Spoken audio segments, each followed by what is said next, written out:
এই একটা জিনিস তোমার বাইকে থাকলে তোমার জীবন বাঁচাতে পারে। দেখো, এখন প্রায় প্রত্যেকটা বাইকেই এবিএস থাকে। এখন এই এবিএসটা কি? এবিএসটা হলো এন্টি লক ব্রেকিং সিস্টেম। এই এবিএসটা তোমার বাইকের চাকার ডিস্কের ভিতরে থাকে। যখন তুমি উচ্চ গতিতে চালাও, যেমন 4 বি রাইডাররা যেভাবে টান মারে, তো তুমি ধরো 120-এ উঠা একবারে ব্রেক মারলা তোমার গায়ের জোরে, ধরো তোমার সামনে কিছু একটা আসছে, তো তখন যদি তুমি পুরা গায়ের জোরে ব্রেক মারো, তখন কি হবে? তোমার বাইকটার চাকা লক হয়ে যাবে।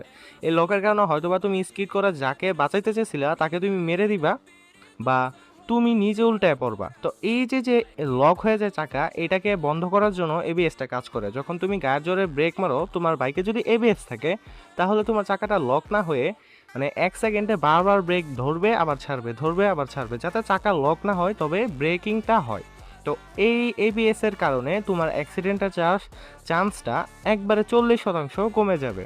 তার মানে যেই বাইকে এবিএস থাকবে সেই বাইকটা বেশি সেফ। তো এখন তুমিই বলো যে তুমি কোন বাইক নিবে, এবিএস হলো নাকি এবিএস ছাড়াটা?